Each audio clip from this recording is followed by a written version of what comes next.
Pecador salvo ou santo que peca? Nós lemos aqui em Eclesiastes, no capítulo 7, o verso 29 e o verso 20. Nós estamos lendo assim, de trás para frente, dentro da colocação desse texto. Eis que isto tão somente achei, que Deus fez o homem reto, mas os homens buscaram muitos artifícios, pois não há homem justo sobre a terra que faça o bem e nunca peque. Alguns estudiosos da Bíblia dizem exatamente isso. Deus fez o homem reto, está no singular. E os homens, aí quando apareceu já mais de um homem, isto é, o homem e a mulher já não são mais o homem, mas os homens, caíram nos artifícios, ou como diz uma outra versão, na astúcia, a astúcia da serpente. Aliás, havia um político aqui no Brasil chamado Benedito Valadares, lá de Minas Gerais.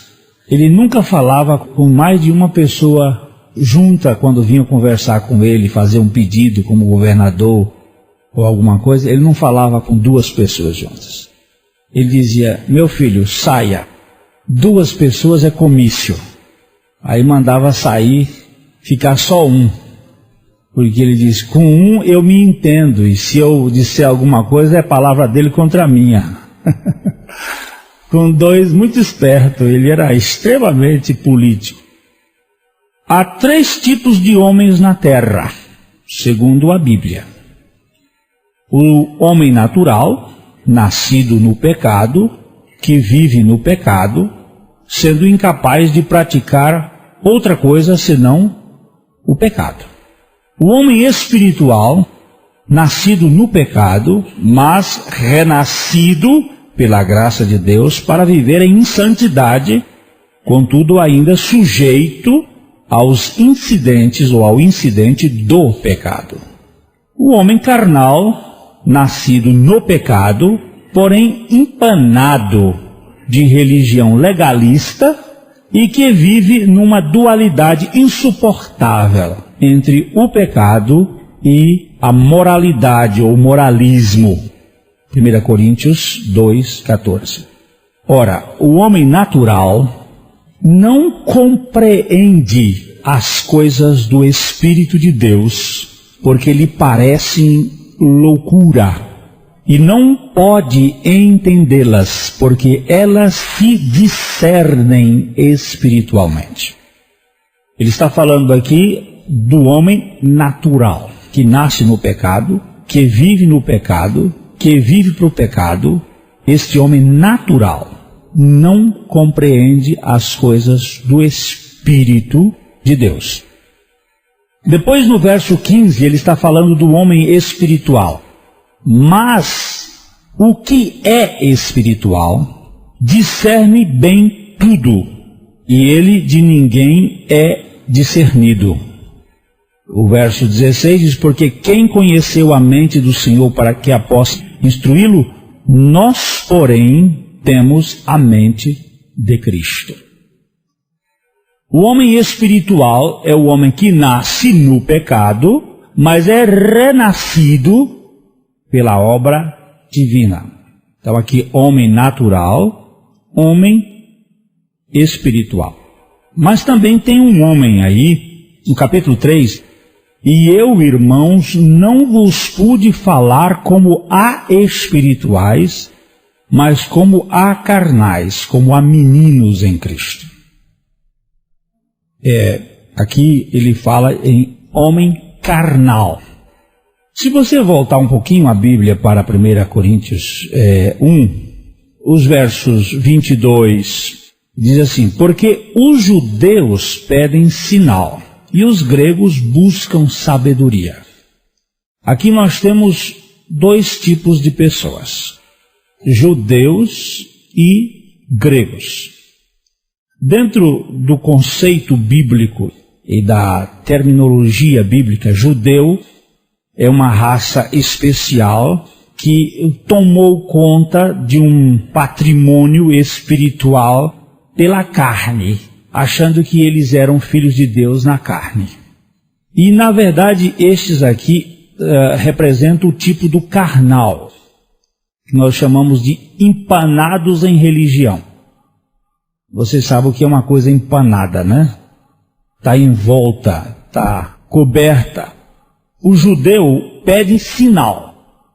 Todo indivíduo que anda atrás de sinais para crer, eles demonstram a carnalidade. São pessoas carnais. Os gregos aqui têm a ideia do gentio, ou pagão, o homem natural, que anda atrás da filosofia, do conhecimento. Ele diz aqui, e os gregos buscam a sabedoria. Mas no verso 23 diz assim, mas nós pregamos a Cristo crucificado, que é escândalo para os judeus e loucura para os gregos. Aqui esse mais nós está tratando do homem espiritual, que no verso 24 diz assim, mas os que são chamados, tanto judeus como gregos, tanto faz, do homem natural como do homem carnal, Deus faz renascidos, tanto judeus como gregos, lhe pregamos a Cristo, poder de Deus e sabedoria de Deus. Então nós temos o homem natural, nascido no pecado, que vive no pecado, que gosta do pecado, que ama o pecado. O homem espiritual, nascido no pecado, renascido pela graça de Deus, mas que ainda sofre influências e atrapalhos com o pecado que está neste mundo e que influencia através da sua natureza humana. Preste atenção, abre o seu ouvido nessa expressão, natureza humana. E o homem carnal, que é um religioso que tem cara de que tem vida nova, mas ele é um religioso vivendo no pecado e andando no pecado. O homem natural vive naturalmente a condição do pecado. O homem espiritual vive condicionalmente o acidente no pecado. Eu vou levantar aqui a expressão condicionalmente, porque o apóstolo João, num dos textos que nós vamos ler lá na frente, diz assim, filhinhos, estas coisas vos escrevi para que não pequeis. Se, porém, alguém pecar, este se é uma condicional. Se, porém, alguém pecar, temos advogado junto ao Pai. Filhinhos, essas coisas eu escrevi para que não pequeis. Se, porém, alguém pecar. Então, o homem natural vive naturalmente na condição do pecado. O homem espiritual vive condicionalmente o acidente no pecado. O homem carnal vive hipocritamente no pecado, dando a impressão de estar praticando a santidade comportamental. Ele vive no pecado, mas vive com hipocrisia. O homem natural é o que é de modo natural. Ele é o que ele é naturalmente. Ele é pecador, pois vive em rebeldia espiritual diante da palavra de Deus, resistência incrédula à suficiência salvadora de Jesus Cristo e obstinação em praticar a sua própria vontade. Por favor, guardem bem essas coisas. Ele é pecador, pois vive em rebeldia espiritual diante da palavra de Deus. Ele vive em resistência incrédula à suficiência salvadora de Jesus Cristo. E ele vive obstinado em praticar a sua própria vontade. Resistência à palavra de Deus, inaceitabilidade do sacrifício pleno de Jesus Cristo, tentando se salvar por obras, por justiça própria, por coisas que são absolutamente contrárias à suficiência do sacrifício de Cristo, e a obstinação, a minha vontade tem que prevalecer. Bate o pé. O homem espiritual é o que é pela fé na palavra de Deus. Ele é o que é pela fé na palavra de Deus. Ele é santo, pois crê firmemente na obra completa realizada por Jesus Cristo, na absoluta inerrância das Escrituras Sagradas e depende inteiramente na operação do Espírito Santo. para realizar de coração a vontade de Deus revelada na sua palavra. Eu uma vez perguntei numa igreja aqui no nosso estado, um dia que eu estava pregando, muita gente, igreja cheia, quantos santos há aqui? E eu vi uma coisa assim interessante. Interessante não é a palavra, é lamentável. As pessoas começaram a rir, a debochar. Aquele riso de sem vergonha. Olhando para o lado, quantos santos tem aqui? E ninguém levantou a mão. Digo, mas que coisa! Vocês não são santos? E ficaram ali naquela ridicularização da palavra santo. Digo, pois eu sou santo. Fui chamado para ser santo em Cristo Jesus. Eu não sou santo porque eu sou santo porque Cristo Jesus, que é santo, vive em mim. E a vida de Cristo é santa. Aí eu perguntei, quantos pecadores salvos tem aqui? Todo mundo levantou a mão. Digo, onde é que está isso na Bíblia, pecador salvo? Santo tem, e pecador salvo. Aí ficaram bravos, zangaram. Zanga por quê? Zanga porque a natureza é de zangar mesmo. A natureza de cobra é de zangar. Você mexe nela, ela tem que morder. A natureza dela é. Agora você mexe em verme, minhoca sua, ele enrola e fica quietinho. Eu nunca vi minhoca zangada. Eu só vejo cobra. É uma questão de natureza. Agora, o homem natural é o que é naturalmente. O homem espiritual é o que é pela palavra de Deus. Pela fé na palavra de Deus. E o homem carnal é o que não é. De modo muito artificial, pois fingidamente mostra uma aparência caricata, fruto do dualismo moral e da dúvida radical em relação aos fundamentos da palavra de Deus. O pobre do carnal é um miserável. Eu tenho tanta pena do carnal. O natural é da natureza dele mesmo viver isso, que viva na sua expressão mais absoluta do seu pecado. É um direito do indivíduo. Lamentavelmente vai sofrer, mas sofre com convicção. A coisa mais bonita que pode existir no indivíduo é a chamada convicção. Não invicção. Invicção é aquilo que você recebe por si mesmo. É convicção. É aquela posição clara de que eu estou baseado na obra plena do Senhor Jesus Cristo, ou então eu estou baseado no meu pecado e quero viver no pecado. Agora, o pobre do carnal é o sofrimento desgraçado. Está rachado. Ele não sabe para onde vai. Se ele vai para a santidade ou se ele vai para a carnalidade. E fica nessa puxação para um lado, rasgado no meio, sem poder nunca ter uma integralidade no seu interior. O homem natural é um pecador essencial.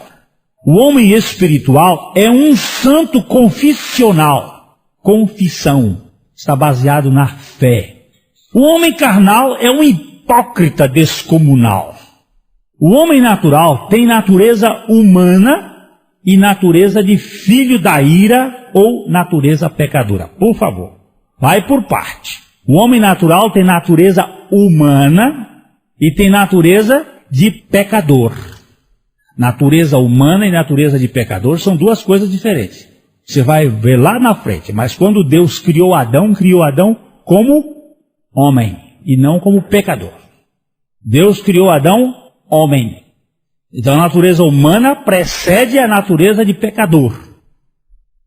Eu tenho café e tenho leite. Café é café, leite é leite. Misturando os dois fica café com leite. Aí já é uma mistura. Deus, quando fez o homem, homem, natureza humana. Depois misturou com a do diabo, ficou natureza de pecador aí. Aí uma natureza do pecado. Há uma mistura de rebeldia. Aí fica duas. Você tem leite e café junto, tem leite e café, café com leite. Vamos lá. O homem espiritual, o homem natural, ele tem natureza humana e natureza pecadora.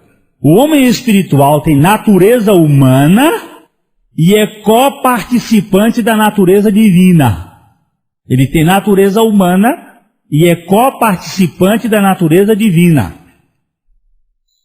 O homem carnal tem natureza humana e natureza pecadora encharcada do legalismo religioso e embriagada no moralismo falso. É aquilo que o pastor Abuchain chamava de dizer, é ensinar o urubu a comer alpiste. O que o urubu come? O que o urubu come? Carniça. Qual é a natureza de urubu? Carniça. Mas você pega o urubu e dá um banho nele de água oxigenada. Passa água oxigenada nas penas do urubu, ele fica amarelinho. É canário? Não, é urubu. Aí você bota numa gaiola e dá alpiste para ele. Será que ele come? É assim que é o religioso. Você ensina ele, bota dentro da igreja, desde pequenininho, ele fica dentro da igreja, mas fica com uma raiva. O que eu estou fazendo lá dentro? E fica. Porque a natureza dele não é essa. É o urubu enjaulado, engaiolado, para cantar como canário. Aí você diz, agora urubu, trina, pipila. Aí ele faz guf, guf, guf. É o que ele sabe fazer. Ele não sabe cantar como canário. Ele só sabe arrotar como urubu. Aí a gente vê, cutuca de vez em quando assim para ver se é canário ou é urubu. Se for canário, canta. Chega, dobra. Se for urubu, gufa. Aí você vê, urubuzinho dentro da gaiola pintado de amarelo. Quer dizer, isto é muito comum. É muito comum. O homem natural vive no pecado, vive do pecado e vive para o pecado. O homem espiritual vive pela fé na palavra de Deus, estando sujeito aos tropeços de sua natureza humana. De sua natureza humana. O homem carnal vive a mentira enganosa da máscara do pecado. Este aí vive mentindo para si, para os outros, tentando, enganando e sendo enganado. O homem natural é escuridão. O homem espiritual é luminosidade. O homem carnal é fingimento de penumbra. Ele não é nem trevas, nem luz. Ele é sombra. É assombração mesmo. Nós lemos em Efésios capítulo 5, versos 7 a 13. Portanto, não sejais participantes com eles, pois outrora éreis trevas, mas agora sois luz no Senhor. Andai como filhos da luz, pois o fruto da luz está em toda bondade e justiça e verdade, provando o que é agradável ao Senhor. E não vos associeis às obras infrutuosas das trevas, antes, porém, condenai-as, porque as coisas feitas por eles em oculto, até o dizê-las, é vergonhoso. Preste bem atenção no que a Bíblia está dizendo. Outrora éreis, agora sois. Aqui a Bíblia mostra que o homem natural é trevas e que o homem espiritual é luz. Ela não apenas está afirmando que o homem natural estava nas trevas, mas que ele é trevas. E que o homem espiritual não somente passou para a luz, mas que ele é luz. Quando você diz aqui, trevas e luz, mudou de natureza ou não mudou de natureza? Mudou ou não? Mudou. Outrora éreis trevas, agora sois luz, presta atenção, sois luz no Senhor. Não tira a preposição. Sois luz no Senhor, porque tudo que nós somos em Cristo. Esse texto aponta para a mudança de natureza, como também outros textos nos mostram. E eu estou falando isso aqui porque há poucos tempos aqui na nossa igreja teve alguém que dizendo o seguinte: não existe na Bíblia mudança de natureza. Existe, sim, senhor. Existe mudança de natureza. Não existe na Bíblia mudança. Existe mudança de natureza, sim, senhor. Olha aqui. Aqui estamos tratando, éreis trevas, agora sois luz. Mudança de natureza. Luz e trevas são diferentes, essencialmente diferentes. Agora nós temos aqui, em Efésios 2:3 e em 2 Pedro 1:4, olha aqui. E éramos, por natureza, filhos da ira, como também os demais. E éramos por natureza. Agora, Ele nos tem dado as suas preciosas e muito grandes promessas, para que por elas vos torneis participantes da natureza divina, havendo escapado da corrupção que pela concupiscência há no mundo. Corrupção, havendo escapado da natureza corrupta, havendo escapado pela concupiscência, pelos desejos que há no mundo. E sois participantes da natureza divina. Éramos por natureza, somos por natureza. A mudança de natureza, a mudança de natureza. Este novo homem é o resultado da implantação de Jesus Cristo na vida do crente e manifestado de forma prática com as escolhas morais feitas pelo cristão no poder do Espírito Santo. Não somos parcialmente novos e parcialmente velhos. Nem estamos parcialmente na luz e parcialmente nas trevas. Nele somos completamente novas criaturas. Nós cremos porque cremos na Bíblia. Nós vivemos pela fé. O justo vive pela fé na palavra de Deus. Em Cristo temos a garantia do perdão de todos os nossos pecados e a certeza da crucificação do nosso velho homem juntamente com ele. A tremenda e consistente mensagem do Novo Testamento é de que somos todos santos pela graça de Deus, santificados porque estamos em Cristo Jesus. Nós somos santos. Santos e santificados em Cristo Jesus. Lemos em 1 Coríntios 1:2. A igreja de Deus que está em Corinto, aos santificados em Cristo Jesus, chamados santos, com todos os que em todo lugar invocam o nome do nosso Senhor Jesus Cristo, Senhor deles e nosso. Então cai para nós também, porque ele diz, para com todos em que em todo lugar invocam o nome do Senhor Jesus Cristo. Não só a igreja de Corinto, mas a igreja de Londrina, aos santos da igreja de Londrina.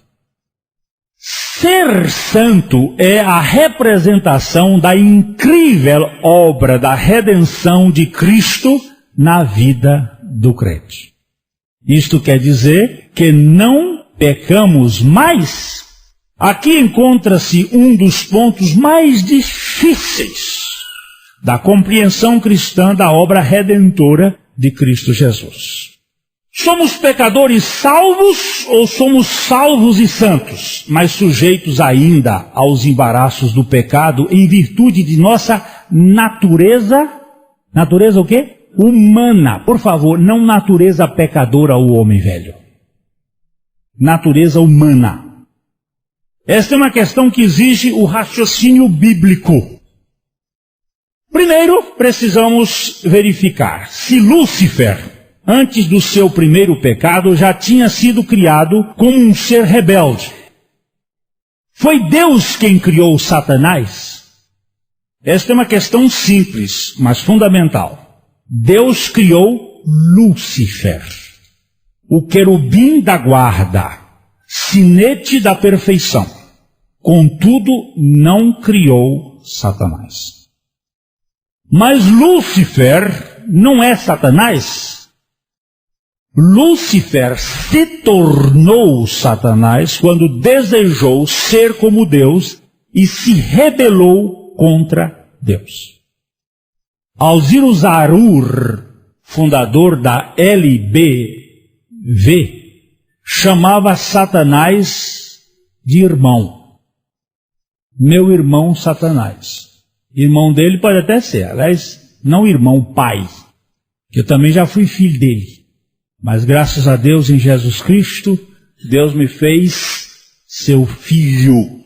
Agora, ele cria ao ouvir o Zaru que Satanás ia ser salvo um dia, vai ser salvo um dia. Não é só ele que crê, não. Eu conheço alguns, inclusive pastores, que crê na salvação de Satanás. Mas a Bíblia não sustenta isso.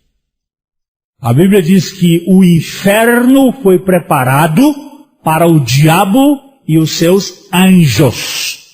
E o homem vai para lá, não porque Deus tenha preparado o inferno para o homem, porque não foi preparado o inferno para o homem. O que foi preparado para o homem foi a terra. A terra foi preparada para o homem habitar nela. O inferno para o diabo e seus anjos. Agora, Satanás não vai, segundo entendemos pela Bíblia, ter salvação, porque o pecado dele foi autoproduzido. E ele não vai ter essa chance. Você sabe que, na próprio direito, o crime induzido tem a sua atenuante. O crime induzido tem a sua atenuante. E o crime deliberadamente produzido tem que ter uma penalidade muito mais severa. Né? Agravante. Uma agravante. No caso, nós levamos vantagem nesse aqui. Porque nosso pecado foi induzido. Não foi autoproduzido. Mas Deus não criou o Satanás, Deus criou Lúcifer, um anjo lindíssimo, maravilhoso, na sua beleza.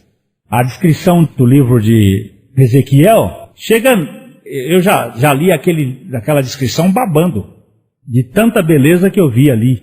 A coisa é linda, é lindíssima. A roupa dele é uma coisa que qualquer mulher ficaria fantasticamente embevecida, porque mulher com miçangas já pega fogo. Imagina com pedras preciosas legítimas. Se Paetese faz mulher ficar fuzilando os olhos para ver na vitrine aquele negócio que brilha, você imagina com a roupa de Lúcifer. E a música e toda a beleza que ele tinha, e a inteligência dele, é uma coisa fantástica. Mas até que houve, na multiplicação do seu comércio, ele caiu. Agora, não foi Deus que criou Satanás. Lúcifer foi criado como um querubim perfeito, com todos os atributos de um ser pessoal, mas não era Deus. Quando você vê a palavra atributos de um ser pessoal, estava ali um dos atributos mais preciosos de uma pessoa, que é a vontade. Que o que faz cada pessoa ser diferente é a vontade. Nem os gêmeos idênticos têm a mesma vontade. Eu estava lendo há pouco tempo atrás aqueles chifópagos que eram ligados pelo fígado e pelo parte. Os dois casaram, eu fico imaginando como é que eram casados, juntos. Um era alegre, o outro era triste, mais macambujo. Um era beberrão, o outro não bebia, sofrendo, tendo que aguentar a cirrose hepática do outro, que um gostava de beber e acabava embriagando o outro também. Uma coisa esquisita. E um morreu primeiro e o outro ficou esperando o outro morrer. Eles viveram muito, 60 e poucos anos. Você imaginar dois grudados aí a vida toda. E eles tinham pensamentos diferentes, eram univitelíneos, grudados no mesmo lado, grudadinho ali. E tendo essas coisas, gênios diferentes, é engraçado, não tem igual. E a vontade é bem diferente, e as vontades são preciosas, porque o que faz eu ser eu mesmo é a minha vontade. E Lúcifer também tinha a sua vontade. Como criatura, ele jamais poderia ser criador. Presta bem atenção nesse argumento. Como criatura, ele jamais poderia ser criador, jamais poderia ser. Como relativo, nunca em tempo algum poderia ser absoluto. Mas sendo um ser volitivo, poderia desejar ser como Deus. Desejar ser é uma coisa, ser é outra coisa. Desejar ser Tom Cruise, eu até posso querer ser. Você sabe que a mulher dele como é que ela chama? Nicole Kidman. Comprou o direito na organização de Greenwich de dar o nome ao último planeta que foi descoberto no sistema do satélite, do sistema solar de Tom Cruise. Comprou por $20 milhões para dar o nome dele ao planeta. Temos hoje um planeta Tom Cruise. 20 milhões. Ela só esqueceu que no livro de Isaías e nos Salmos, a Bíblia diz, Deus chama as estrelas pelo seu nome. Ela está dando nome falso àquilo que Deus chama pelo seu nome. As estrelas de Deus têm um nome que Deus já colocou nelas. Esses nomes que os homens colocam em homenagem aos deuses do panteão, inclusive demonstrando aí as Vênus, Mercúrio, Marte e outras coisas mais aos deuses do panteão e outras Plutão e Urânios e etc. Esses nomes estão totalmente diferentes lá no catálogo de Deus. Um dia eu vou saber como é que ela vai chamar lá. As estrelas de Deus são chamadas pelo seu nome. Aliás, é uma das coisas interessantes que a Bíblia diz, que Deus mede o mundo a palmos. O homem está aí querendo, ele mede a palmo. Quantos palmos tem Deus? Tem 2. Está na palma da minha mão este mundo. Isso é uma coisa extraordinária. Ele pesa na balança de precisão o pó das nações. Isso é uma coisa que enche o meu coração de saber que o meu Deus é o Todo-Poderoso, Onipotente. E me faz descansar. Quando eu tenho uma crisinha aí de R$1, as pessoas ficam, eu estou passando uma crisinha aí de um cansinho. Ai, meu Deus, uma crisinha aí de um probleminha, ele diz, eu tenho o mundo contado na minha mão, tá como pó. É uma supremacia grande aqui. Nós somos os mais imbecis dos imbecis que já viveram na imbecilidade. Porque conhecer a grandeza do poder de Deus e não descansar nela, estupidez grande, é coisa mesmo luciferiana. Então, como um ser relativo, em tempo algum ele poderia ser absoluto. Mas sendo um ser volitivo, poderia desejar ser Deus. Foi neste enfoque dos desejos que surgiu a sua rebeldia. Ele não foi criado diabo, ele se tornou diabo pela sua concupiscência de querer ser Deus. Lúcifer pecou antes de ser o pai do pecado. Ele não era Satanás antes da rebeldia do seu pecado. Ele era querubim da guarda. Eu quero chamar a atenção aqui porque estão dizendo o seguinte, se você peca, você é pecador. Quando Satanás pecou a primeira vez, ele não era pecador. Ele era um querubim da guarda, criado perfeito, não santo, perfeito. Desculpa eu usar a palavra santo aqui, que não é legítimo. Criado perfeito, como querubim, não como Deus. Com a mesma forma de pensamento, podemos apreciar o quadro humano.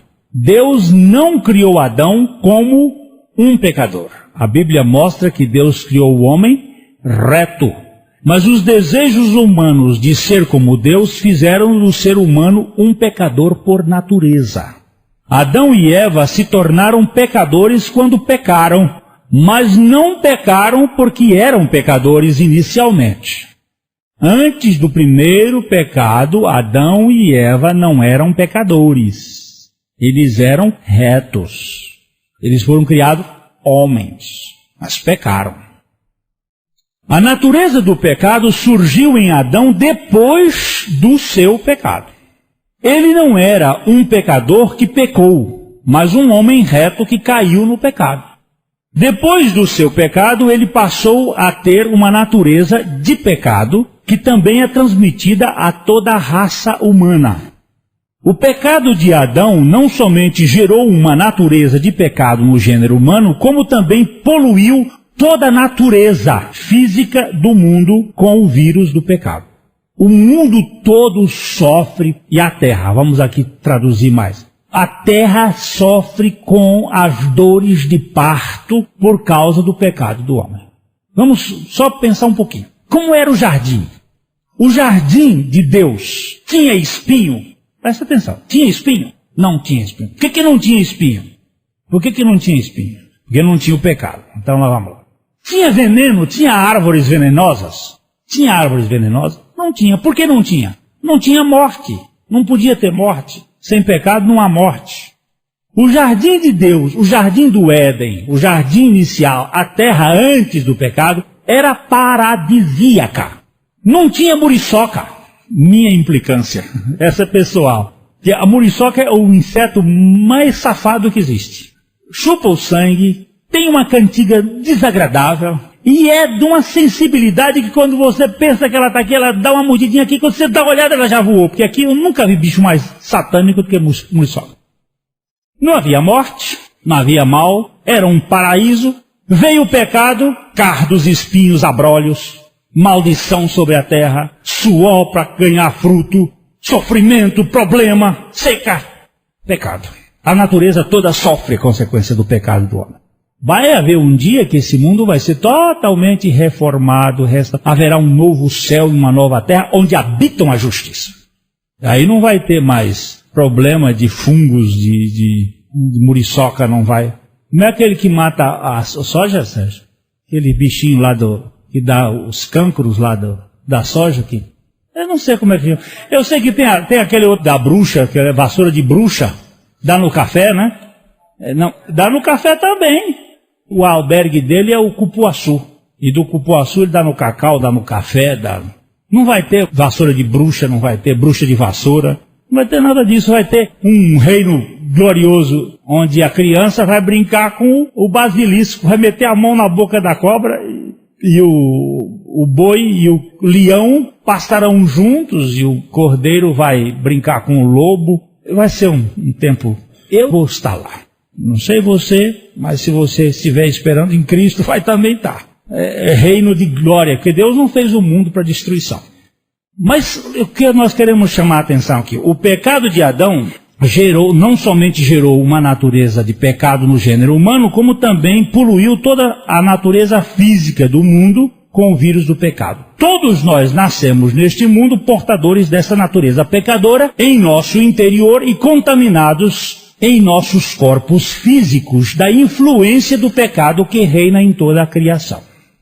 Você presta atenção aqui, natureza pecadora e natureza humana contaminada com o vírus do pecado. Depois da regeneração, nós perdemos a natureza do pecado, mas ainda vivemos num corpo contaminado pelo vírus do pecado que está neste mundo. Eu estou usando a palavra vírus para dar uma ideia de uma coisa invisível, mas uma coisa real, que a gente sabe o vírus da gripe, o que faz. Os homens descendentes de Adão são pecadores naturais e fisicamente influenciados por toda a contaminação do pecado reinante neste mundo.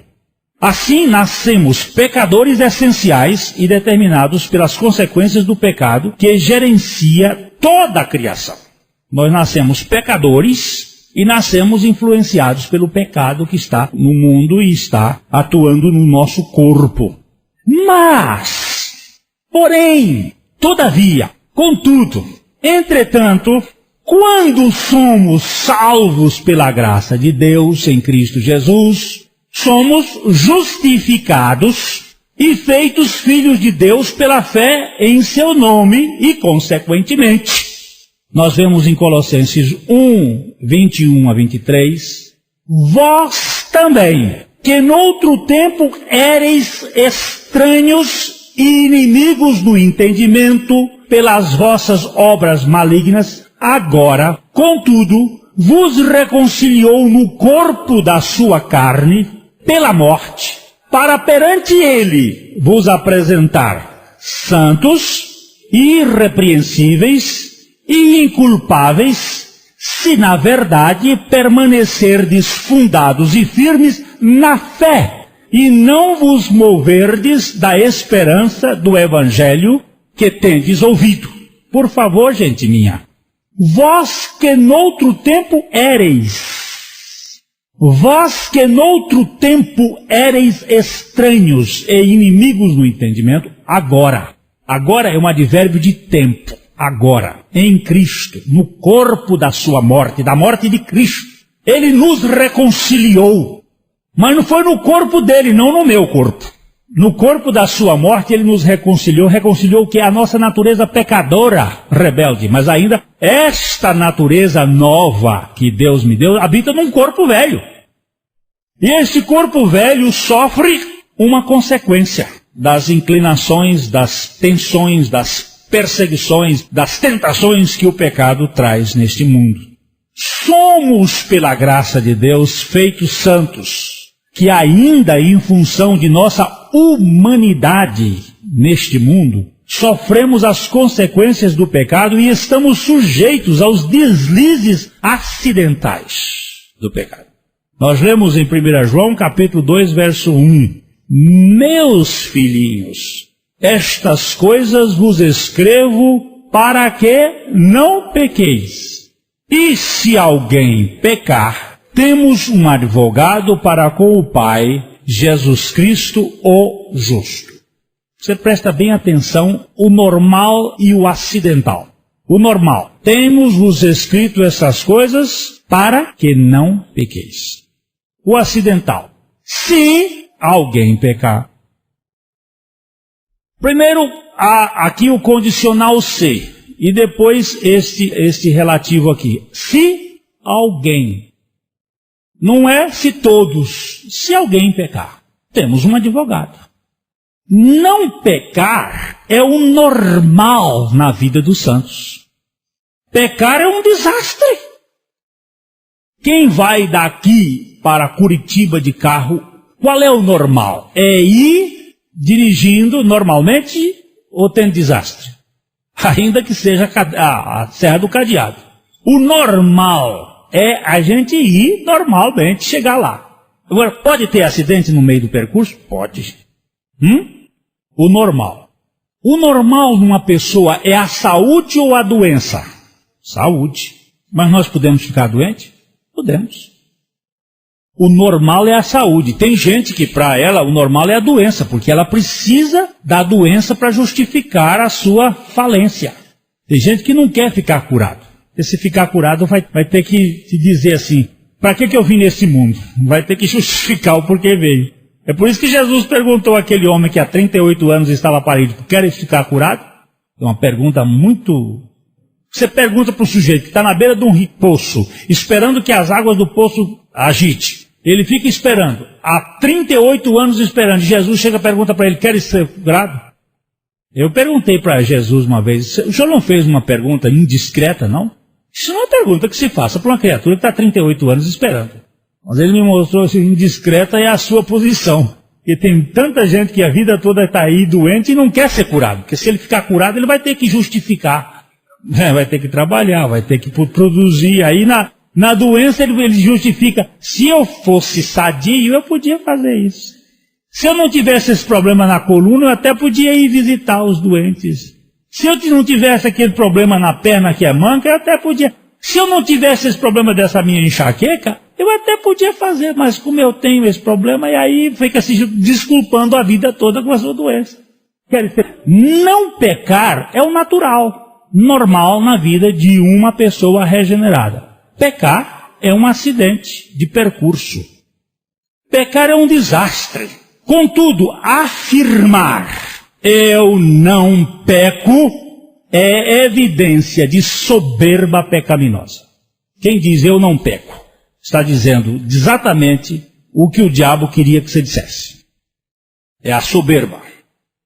Toda libertação do pecado, guarde bem essas duas palavras que vão aparecer aqui. Toda libertação, sublinha a palavra libertação. Toda libertação do pecado é resultado do sacrifício de Cristo. E toda vitória, sublinha a palavra vitória. E toda vitória sobre o pecado é fruto da vida poderosa de Cristo em nosso interior. É fruto da vitória de Cristo em nosso interior, que deve ser experimentada pela fé a cada momento. Somente pela consciência da soberana vida de Cristo provada pela fé em nossos corações, podemos usufruir diariamente a vitória dele, a sua vitória sobre o nosso pecado. A vitória dele, o pecado é nosso. A minha esposa viajou há poucos dias, foi aos Estados Unidos, e ela tem uma certa dificuldade de viajar de avião. E ela diz, o avião não bate asas. Se pelo menos batesse, né, tinha mais chance. Mas aquela asa dura e aquele bico e aquele nariz comprido lá na frente, pesado. E a pobrezinha viajou. Quando ela viaja comigo, ela fica confiando em mim. E a pobrezinha viajou a noite toda acordada. Voando, mas acordada. Porque a preocupação que a gente tem de aquele avião não chegar, e muitos não chegam. Semana passada um levantou para ir para os Estados Unidos, lá em Lima, e foi para o mar, e muitos não chegam. E nós corremos um risco, é um risco. Quem viaja de avião corre o risco. Essa semana eu vou para Campo Grande, corro o risco, mas eu vou de avião. Eu creio que o avião vai me levar lá. A primeira coisa que se eu for, eu já vou com Deus, já estou confiado, mas não vou ficar aí. Não ando de avião, porque o avião cai, mas avião também não cai. E há mais avião não caindo do que caindo. Agora, porque avião cai, eu vou ter que ficar com medo de andar de avião. Alguém me pergunta, o senhor não tem medo nenhum? Eu digo, receio eu tenho, medo não. O receio é uma coisa que é o seguinte, ele pode cair? Pode. Que ele vai cair? Não sei. E se cair? E você morrer? Morri. Agora eu vou ficar aqui preso num viajar de avião porque avião cai? Veja bem, nós temos vitória garantida, o avião voa, e o nosso receio é que o avião caia, mas o avião vai. O avião pode cair? Pode cair. Agora, Cristo vai falhar? Presta atenção, Cristo vai falhar. Se ele não vai falhar, por que não confiar inteiramente na sua justificação, na sua santificação, no seu crescimento, na suficiência da graça de Deus em Cristo Jesus? Eu estou nele, então eu tenho santidade nele, eu tenho vitória sobre o pecado nele. Em mim, nada. Nele, tudo. Então nós vamos viver pela fé. Assim, pela graça de Deus, podemos crer que somos santos, sujeitos às consequências do pecado, mas triunfantes pelo poder da vida de Cristo. E não pecadores salvos advogando a pecaminosidade natural e defensores do convívio pacífico com o pecado. Numa reunião de pastores eu vi um bater no peito assim, eu sou pecador mesmo, e peco e vivo no pecado. Lamentavelmente, meu amigo, Jesus Cristo veio para salvar os pecadores, para que nós vivêssemos em vitória.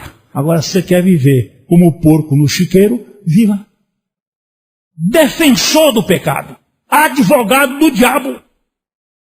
Tudo o que é preciso para vivermos uma vida perante Deus já nos foi dado pelo poder divino, pois é algo inerente à vida de Cristo que temos dentro de nós.